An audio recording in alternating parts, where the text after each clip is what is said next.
wine writer, broadcaster, critic for almost 30 years. And in that time, the wine industry has changed out of all recognition. There are more wines available to us now than ever before from countries all over the world.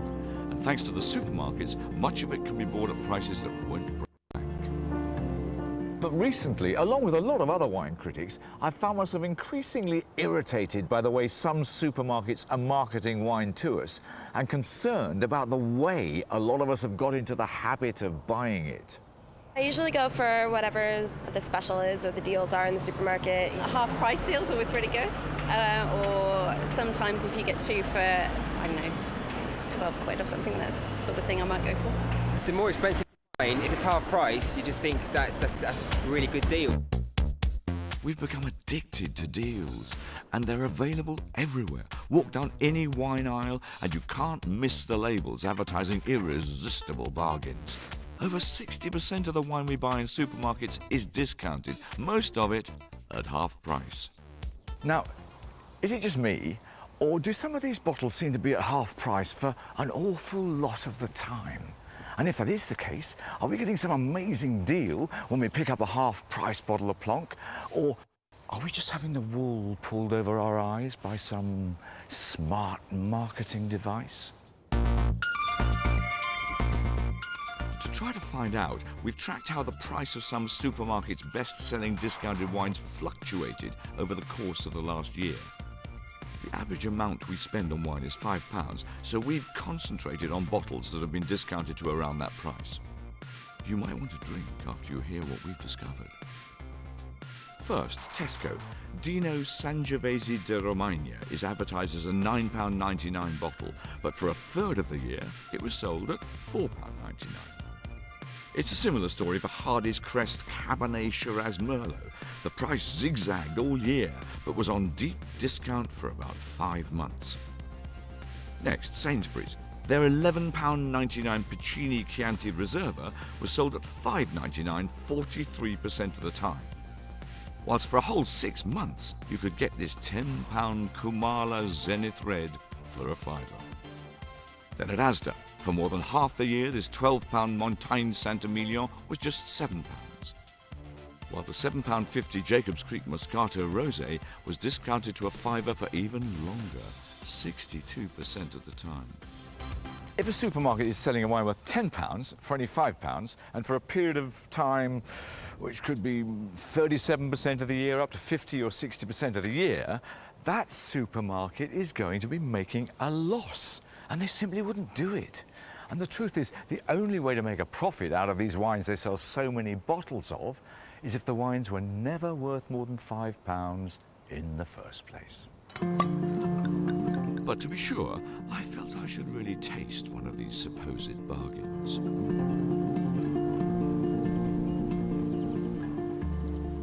Well, it's all right. It's quite smoky, bit earthy, slightly jammy sort of flavour, not very fresh, quite acid actually in the mouth.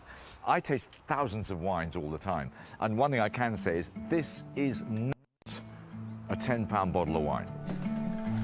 But don't just take my word for it, take Alan Cheeseman's. He's now a consultant to the wine industry, but he was head of wine at Sainsbury's for 9 years. He disagrees with the supermarket's current marketing practice. You retail it at a price, say £12, and then you decide, having got your stock in, you may not have sold very much at that price, by the way, you then put it into a bigger distribution, more shops around the country, and you halve that price, so 12 becomes 6. The trouble with that is it's not worth £12 in the first place. It's a £6 wine. You could even argue it's not even worth £6.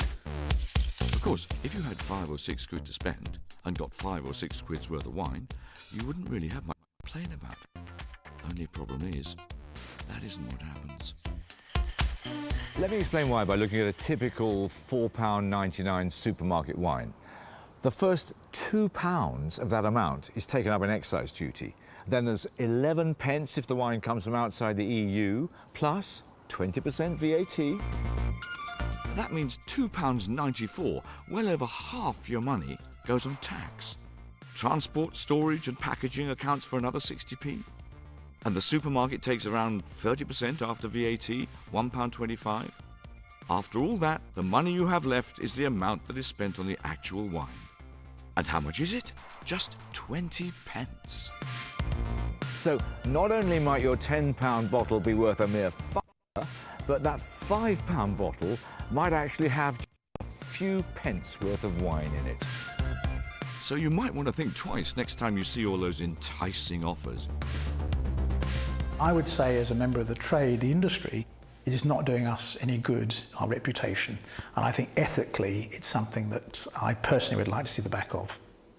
Well, all three supermarkets deny they deliberately mislead customers on price. Tesco, the UK's largest seller of wine, say they take their responsibility to customers very seriously and that their half-price promotions are very popular. Sainsbury's say wine prices are dependent on various factors, including harvest yields, transport costs and global demand, but that they work hard to keep those costs down. Meanwhile, Asda told us they aim to have the lowest prices for longest and say that unlike their competitors, they don't run what they call misleading half-price or third-off deals, instead using their Asda price guarantee to keep prices down. Well, Oz is with me now. Welcome. Please cheer me up, because I got quite depressed there. I'm going to show you where the wine value is. Now, remember we said on a £5 bottle of wine, all the fixed costs, excise duty and all those kind of things, take up £4.80. You've only got 20 pence left on the actual liquid in the bottle.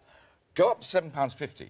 You've got £1.66 now being spent on the actual liquid in the bottle. Because those costs stay the same? They stay the same. Right. We go to a £10 bottle of wine here. You've got £3.13 now being spent on the liquid in the bottle of wine. That's 15 times as much as on a £5 bottle of wine. Go up to £15. I'm sweating a bit. You can do it. OK. Go up to £15. You've got £6.04 being spent on the actual liquid you want to drink. That's 30 times as much money being spent on the wine as in a £5 bottle of wine. OK, so that's wine value. I mean, I'm looking for bargains. Is there such a thing? What should I look out for? If you want to look for discounts, the best ones to look for are generic discounts. When a country has all its wines knocked back in price. Australia, 25% off, Spain, Portugal, whatever. Those are always very good, and the quality is not compromised on those wines. Are there any regions or countries that I should look out and say they're the ones I'm going to go for? Yep, they change all the time, but at the moment South Africa's currency is relatively weak and there's lots of good,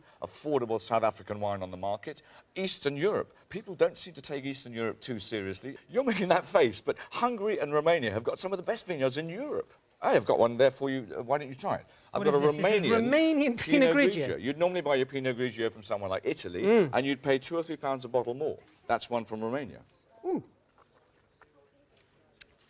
Very nice. It is delicious. Yeah. What about supermarket's own brand? Because that's another place I'd sprint past. Yeah, but you shouldn't, because the thing about own brands is that the supermarkets take a smaller profit margin, they don't have promotional costs, and there are vats all over the world full of wine that actually needs to be drunk.